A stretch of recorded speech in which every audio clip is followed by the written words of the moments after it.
श्रोता, सरमन संस्कृति के सूर्य, हम सबके भगवान साक्षात महावीर स्वामी आचार्य विद्यासागर जी महामुनिराज की विनयाञ्जलि गुणोदय 30 गुरुगांव में अपन सब यहाँ दे रहे हैं। पूरा विश्व अचंभित है, जिन्होंने साक्षात जीवन समाधि ली और उनके भक्तों को तनिक बात भी उनको मालूम नहीं चली कि गुरुदेव कहाँ जा रहे हैं, उनकी सोच क्या है। जबकि उन्होंने 15 दिन 20 दिन पहले भी उनके साथ उनके कक्ष में सोने वाले मुनिराजों को कह दिया कि मुनिराज जी, आप एक उपवास एक व्रत करते हो, छपक वाले कक्ष के अंदर आप नहीं सोया करो, यहाँ तो जो रोज़ आहार करते हैं वो मुनिराज यहाँ रहने चाहिए। ये बात सुनते ही जो मुनिराज उनके कक्ष में थे, उनको ऐसा लगा कि ये क्या कह दिया आचार्य श्री ने। 13 फरवरी तक आचार्य श्री ने सब भक्तों को आके आशीर्वाद दिया, जबकि उनकी संलेखना चल रही थी। 3 दिन तक उपवास करके उन्हें जीवन संलेखना लिए। आज अपन इस गुणोदय क्षेत्र की पावन धरा पे उनको विनयाञ्जलि दे रहे हैं। अपना सौभाग्य है, मैं तो अपने आप को इतना धन्य मानता हूँ, गुणोदय क्षेत्र की इस माटी के अंदर जब गुरुदेव सुधासागर जी महाराज ने कहा था कि ज़मीन भी हो गई, सब कुछ हो गया, अब मैं चलूँ तो कैसे चलूँ, गुरु का आदेश चाहिए। 84 लोग 2 बसों में भर के हम गए यहाँ से बेलाघाट जबलपुर। विश्व के अंदर पहली बार आचार्य जी ने कहा होगा डायरेक्ट आदेश कि जाओ, सुधासागर आएंगे, तुम्हारा तीर्थ बनाएंगे, तुम्हारी मनोकामना पूर्ण करेंगे। दोनों हाथों से आशीर्वाद है। फिर बाद में पहले तो 15 या 20 जने अंदर थे, तो बहुत से लोगों ने कहा कि इतनी बात तो आचार्य जी कह नहीं सकते, डायरेक्ट आचार्य जी नहीं कर सकते कि महाराज आएंगे और आपको आशीर्वाद देंगे।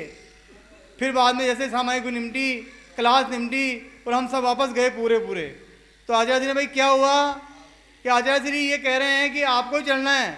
तो आचार्य जी बोलते हैं कि मैंने कहा ना सुबह आपको, सुधासागर जी आएंगे, आपका भव्य तीर्थ बनाएंगे, आपकी मनोकामना पूर्ण करेंगे, भावना भाई है। तो गुणोदय क्षेत्र पे उनका पूरा आशीर्वाद है और दोनों हाथों से आशीर्वाद दिया। जो गुणोदय क्षेत्र के चुनाव हुए थे चौलेसर के अंदर, उसके बाद में मैं परिवार के साथ गया आचार्य जी के पास। तो आचार्य जी को बताया कि आचार्य जी ऐसे ऐसे चुनाव हुए हैं वहाँ पे और भव्य तीर्थ बन रहा है। तो आचार्य जी क्या बोलते हैं, गुड़गांव वो दिल्ली वाला कि नहीं महाराज जी, राजस्थान के अंदर केकड़ी के पास में गुड़गांव है। अच्छा, सावर वाला गुड़गांव। ये बात आज के 15 सन 2015 में गई थी, अभी 19 के अंदर भी गई थी कि वो सावर वाला गुड़गांव। यहाँ आचार्य श्री वो सावर वाला गुड़गांव। तो उनकी याददाश्त देखिए, राजस्थान छोड़े हुए आज उनको 46 साल हो गए, उसके बाद में भी उनको राजस्थान का एक एक गांव याद है। जैसे कहते हैं ना, जो तपस्वी होते हैं उन तपस्वियों को उनकी याददाश्त ऐसे रहती है कंप्यूटर फेल हो। हम सौभाग्यशाली हैं कि उनके जीवन में हमारा जीवन उनके कार्य, उनके सानिध्य में जन्म लिया हमने और धर्म के अंदर चल रहे हैं। उनकी आत्मा जहीं भी हो स्वर्ग निवास करे और आगे जाके मोक्ष की प्राप्ति हो। इसी क्रम में आज हमारे मुख्य अतिथि आदरणीय गुड़गांव गांव के सरपंच नीरज जी चौधरी से निवेदन करता हूँ कि वो भी यहाँ पधारें और आचार्य श्री के लिए विनयाञ्जलि प्रस्तुत करें। विद्यासागर जी महाराज की, आचार्य श्री विद्यासागर जी महाराज की आवाज कम से कम टोडरगढ़ छत्तीसगढ़ तक तो जानी चाहिए जयकारे की। आचार्य श्री विद्यासागर जी महाराज की। आज समाज के लिए अपूर्णीय क्षति, जो कि इसका पुनर्भरण क्षति का हो नहीं सकता। मैं इतना बड़ा आदमी तो नहीं जो महाराज जी के गुणों पे चर्चा कर सकूं, शायद ही ब्रह्मांड में इतना कोई ऐसा व्यक्तित्व हो जो महाराज जी के गुणों पे चर्चा कर सके। लेकिन एक जो महाराज श्री की विचारधारा है, जो विचार सच्ची श्रद्धांजलि तभी होगी, उन विचारधाराओं को हम अपने जीवन में लाएं, उन विचारधाराओं का हम प्रचार प्रसार करें और वही सच्ची मायने में महाराज श्री के लिए श्रद्धांजलि होगी। इसी के साथ महाराज श्री के चरणों में एक बार फिर कोटि कोटि नमन।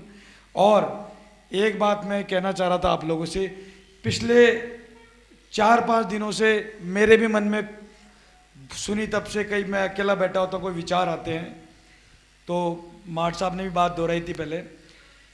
इस कलयुग में सही मायने में जो ईश्वर हमारे पास हैं जैन मुनियों के रूप में, आज मैं मेरे प्रभु श्री राम को याद करूं और दावे के साथ कहता हूं, आज आप भी मन में 2 मिनट के लिए, 1 सेकंड के लिए भी सोच के प्रभु श्री राम के बारे में सोचिए, आपको संत श्री विद्यासागर जी महाराज की छवि नजर आएगी।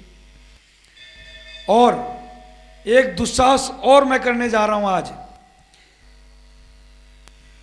आज विद्यासागर जी हमारे बीच नहीं रहे, लेकिन मेरा मानना यह है कि विद्यासागर जी भी आज हमारे बीच में मौजूद हैं। संत श्री सुधा सागर जी के बारे में आप सोचिए, याद करिए, आपको विद्यासागर जी महाराज खड़े हुए नजर आएंगे।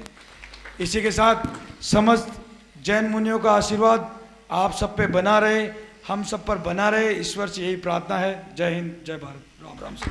थाणं नमो आयर्याणं नमो वजायाणं नमो लोये सव्वसाहुणं नमो हर्यन्ताणं नमो सीताणं नमो आयर्याणं नमो वजायाणं नमो लोये सव्वसाहुणं नमो हरिहन्ताणं नमो सीताणं नमो आयर्याणं नमो वजायाणं नमो लोये सव्वसाहुणं नमो हरिहन्ताणं नमो सीताणं नमो आयर्याणं नमो वजायाणं नमो लोये सव्वसाहुणं नमो हरिहन्ताणं नमो सीताणं नमो आयर्याणं नमो वजायाणं नमो लोये सव्वसाहुणं नमो हरिहन्ताणं नमो सीताणं